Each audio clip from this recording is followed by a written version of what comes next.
안녕하세요. 경제학자의 문화살롱의 최병서입니다. 오늘은 결혼입니다. 왜 요새는 젊은 사람들이 결혼을 하지 않으려고 하는가?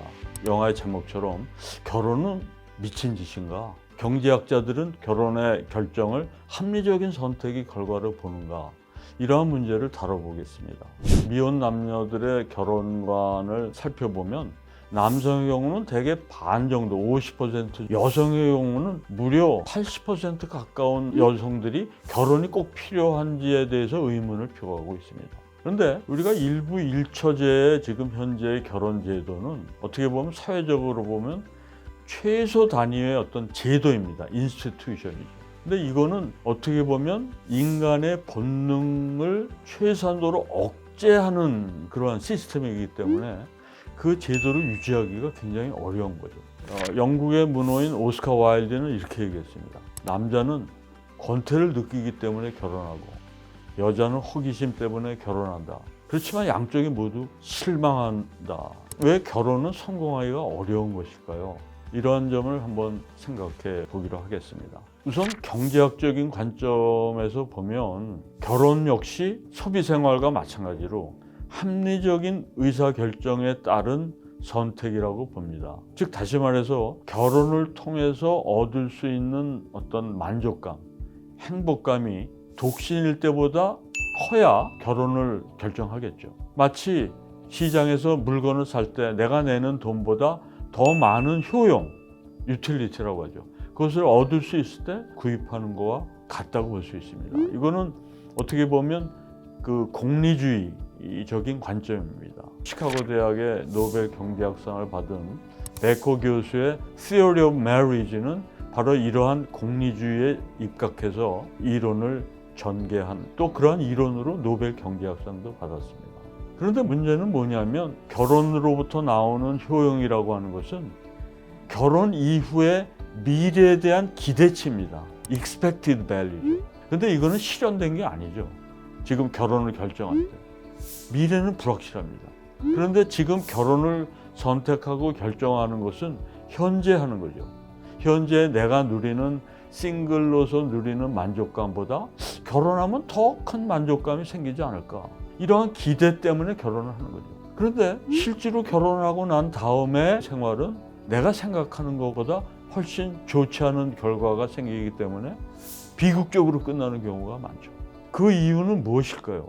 결혼 시장에서 남자나 여자가 행동하는데 다른 이기적 동기에 의해서 행동한다라고 하는 겁니다. 그거를 우리가 게임 이론으로 말하면 남자의 어떤 우월 전략 혹은 여자의 우월 전략이 서로 상충된다라고 하는 겁니다. 도미넌트 스트래티지라고 말하는데 이러한 도미넌트 스트래티지가 서로 상충되기 때문에 또 그런 남자와 여자의 본능에 반대되기 때문에 그 결과가 좋을 수가 없는 것입니다. 그래서 서양의 경기 중에 이런 말이 있습니다. Man seeks every woman for only one purpose.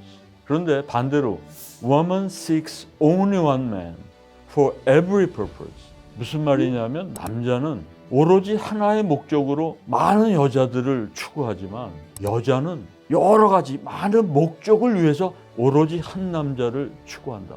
이게 얼마나 상반되고 모순되는 행동이겠습니까? 이러한 것들을 우리가 진화론적으로 생각해 보면 동물의 본능에서 찾을 수 있습니다. 인간도 역시 동물의 한 범주에 들어가기 때문에 우리가 이성도 갖고 있지만 아직도 본성을 갖고 있습니다. 본능적인 욕구를 갖고 있죠. 그러니까 남성은 진화론적의 근거에 의하면 자기의 이 후세를 많이 퍼뜨리고 싶습니다. 다시 말해서 씨앗을 많이 퍼뜨려서 자기의 후손이 많이 번창하기를 바라는 본능을 갖고 있죠. 그렇기 때문에 여자들을 막 이제 쫓아다니는 거죠. 그렇지만 여성은 굉장히 보수적입니다. 왜? 암컷은 새끼를 낳아서 길러야 됩니다. 그렇기 때문에 보수적으로 남성을 선택하죠. 저놈이 과연 안정적인 가정과 새끼들을 부양하는 데 도움이 될까? 이거를 판단하고서 그 남자를 선택한다라고 하는 점에서 굉장히 보수적입니다. 윌리엄 호가스의 그림 중에 당대 결혼 풍속이라고 하는 그림이 있습니다. Marriage à la mode라고 하는 그림인데요. 이거는 결혼에 관한 연작 풍자화로 6쪽의 그림으로 구성이 되어 있습니다. 이 그림에 보면 이제 사랑 없는 결혼, 가령 가난한 귀족의 아들하고 벼락부자 상인의 딸이 결혼을 하는 이러한 결혼이 결국은 남자나 뭐 여자가 다 애인이 있고 그렇기 때문에 결국은 비극적인 결말로 갈 수밖에 없는데요. 이러한 것들을 풍자적으로, 은유적으로 윌리엄 호가스는 그렸습니다. 호가스라고 하는 화가는 18세기 영국의 화가로서 근대 풍자화의 선구자라고 할 만합니다. 그 당시에 유행인 이태리풍의 그림 스타일을 모방하지 않았습니다. 그리고 자기만의 독창적인 예술 세계를 구축했습니다. 그가 말한 것 중에 유명한 명언이 있는데요. 그림을 잘 그리는 방법을 배우는 유일한 길은 뭐냐? 그것은 절대로 남의 것을 베끼지 않는 것이라고 말했습니다. 요새같이 이렇게 표절이 심한 시대는 굉장히 중요한 경구죠. 또한 그의 풍자화를 보면 마치 우리가 연극의 한 편을 보는 것과 같은 느낌을 받습니다. 그리고 그 당시에 어떤 사람들의 이 복장이나 어떤 행동 관습이나 또 그 당시에 하는 사람들의 오락놀이 이런 것들에 관해서 세세하게 묘사를 했기 때문에 그 당시의 어떤 풍습을 잘 볼 수 있는 그러한 풍자화를 그린 겁니다. 그래서 그가 그린 그림을 보면 거기서 호가스가 전달하려고 하는 이야기를 우리는 발견할 수가 있습니다. 그의 연작 풍속도 중에 두 번째 그림인 이 결혼 직후 Shortly After the Wedding이라고 하는 그림을 보면 결혼 직후에 이제 이 신랑 신부의 모습을 보여주고 있는 그림입니다. 그의 그림은 일종의 추리소설을 읽는 것 같은 그림 속에 암호와 상징을 발견할 수가 있는데 그것을 우리가 논리적인 추론으로 한번 밝혀가는 그러한 그 재미를 느낄 수 있는 그러한 그림입니다. 그 그림의 오른쪽 상단에 보면 시계가 있는데 그 시계를 잘 보시면 자정이 넘은 시각입니다. 그리고 의자에 이제 지친 모습으로 털떡 주저앉아 있는 남편은 이렇게 좀 흐트러진 모습을 보이는데 다른 여자하고 즐기다가 지금 이제 늦게 돌아온 그런 것을 암시하고 있습니다. 그리고 그 옆에 개가 보이는데 그 개가 냄새를 맡고 있는 거는 우도 주머니에서 이렇게 나온 그 여성의 모자에서 나는 여성의 향수 냄새를 맡고 있는 겁니다. 즉 다른 여자와 지금 놀다 온 거죠.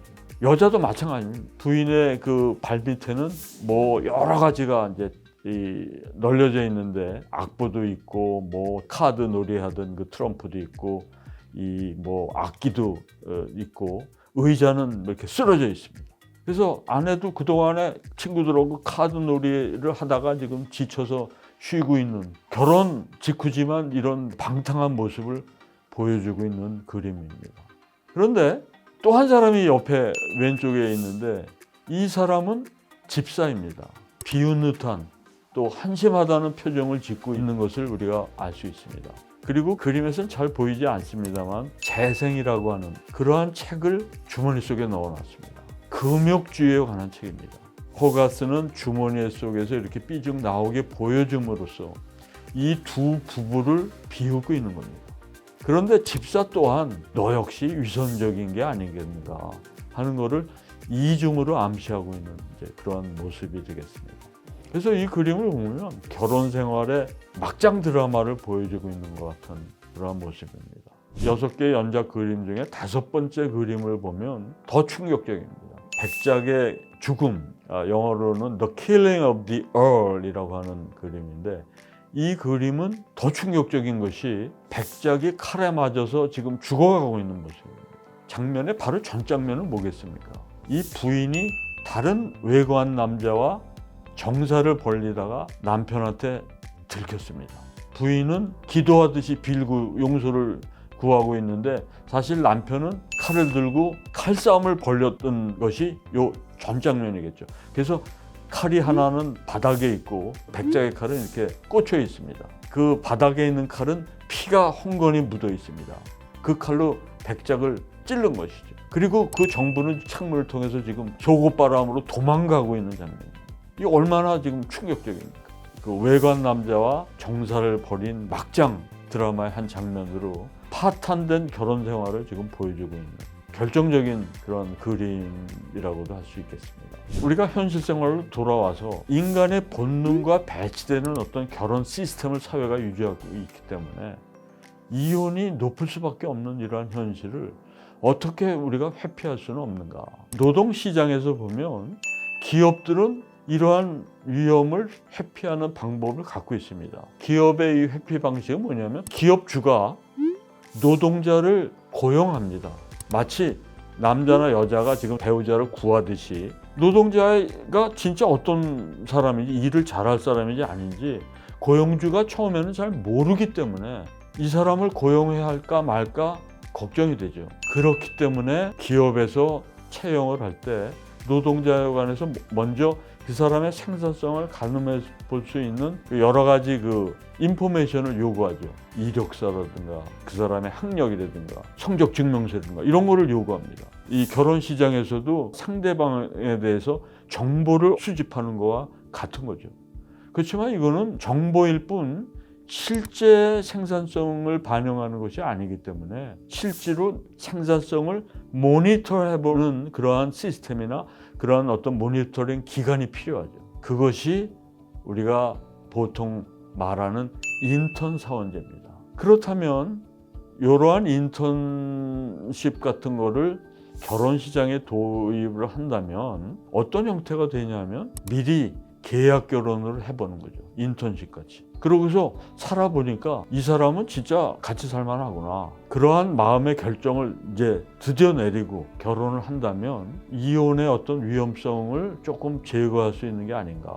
프랑스 같은 데는 사실은 결혼한 커플보다 동거가 훨씬 더 일반적입니다. 그런데 이러한 제도를 우리나라 같은 사회에서는 도입하기가 대단히 어렵기 때문에 이거가 현실적으로 실현되기는 대단히 어렵다라고 생각할 수가 있겠습니다. 조지 버나드 쇼는 결혼 생활의 그러한 구조적인 모순에 대해서 이렇게 말했습니다.